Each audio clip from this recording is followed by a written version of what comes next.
তারা বাংলার গর্ব, তারা দেশের গর্ব।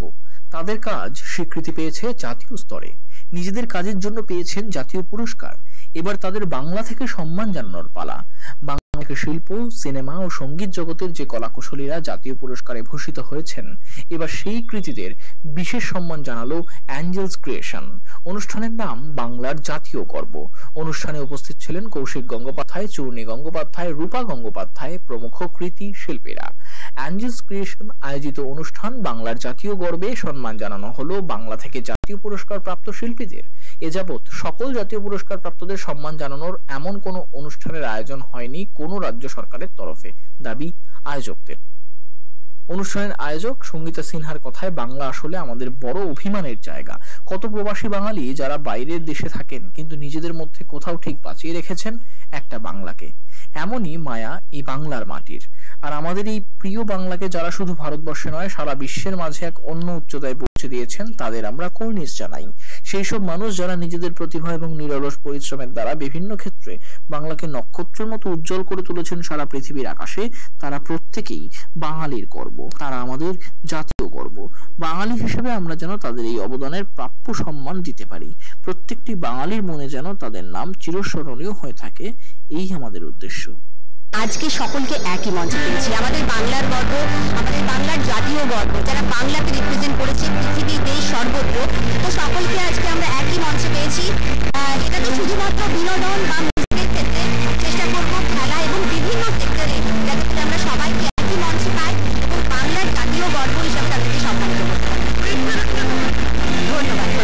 না, খুবই ভালো লাগছে। এটা অদ্ভুত, খুবই সুন্দর ইনিশিয়েটিভ এবং এটা আগে কেন হয়নি এর দিকে পুরো সমগ্র দেশ তাকিয়ে থাকে এবং সে তাদেরকে সেই সমস্ত অ্যাওয়ার্ডদের সম্মানিত করে। খুব বড় ইনিশিয়েটিভ, ফলে আমি সাধুবাদ দেব ইনিশিয়েটিভ। না, আমি উদ্যোক্তাদের, বিশেষ করে সঙ্গীতাকে আমি ধন্যবাদ জানাবো। তারা এখানে এই ধরনের একটা অ্যাওয়ার্ড সেরিমনি করেছেন এবং যারা বাংলার থেকে জাতীয় পুরস্কার পেয়েছে এরকম মানুষদের এখানে পুরস্কৃত করা হচ্ছে। আমি মনে করি এটা খুব বড় উদ্যোগ, তাতে তাদের সম্মান জানানো হচ্ছে। তারা কতটা সম্মানিত হবেন আমি জানি না, কিন্তু যারা জানাচ্ছেন বা আমরা সম্মানিত বোধ করি। হ্যাঁ, খুব ভালো দেখছি, কেন এরকম অনুষ্ঠান হলে তো যারা অভিনয় করছে তারা উৎসাহ পাবে না, তাই খুব ভালো লাগছে। আমার মনে হচ্ছে চাঁদের হাট আরো থাকতে পারলে ভালো হতো।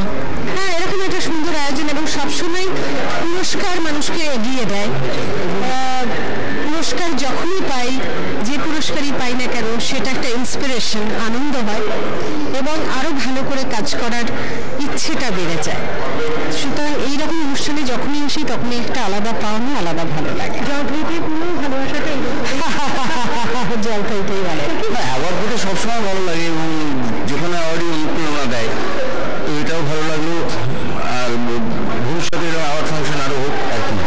আমার মনে হয় এটা যখন আমাদের ইন্ডাস্ট্রি কেউই আজকে ন্যাশনাল লেভেলে গিয়ে স্বীকৃতি পায় বা সম্মান পায়, সেটা বাঙালি হিসেবে, ইন্ডাস্ট্রির পার্ট হিসেবে আমাদের প্রত্যেকজনের গর্ববোধ হওয়া উচিত। And I think we're very proud and we're very honored to be part of this event, যেখানে তাদেরকে সম্মানিত করা হচ্ছে, তাদেরকে সম্বোধন দেওয়া হচ্ছে।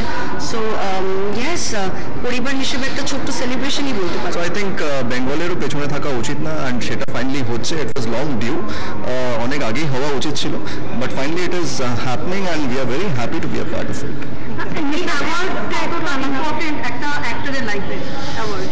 যে কোনো আই থিঙ্ক অ্যাক্টর বলে না, আই থিঙ্ক স্কুলেও যখন ভালো রিপোর্ট কার্ডে যদি কিছু পেতাম, একটা সার্টিফিকেট পেতাম বা কিছু, আই থিঙ্ক ভালো পারফরমেন্সের জন্য সেটার জন্য রেকগনিশন পাওয়া আমাদের সবারই ভালো লাগে। প্রত্যেকটা ইয়েতে আমরা অনেক ইভেন্টস অ্যাটেন্ড করি, যেটা বিজনেস ইভেন্টসও হয়, পাওয়ার ইভেন্টস হয়।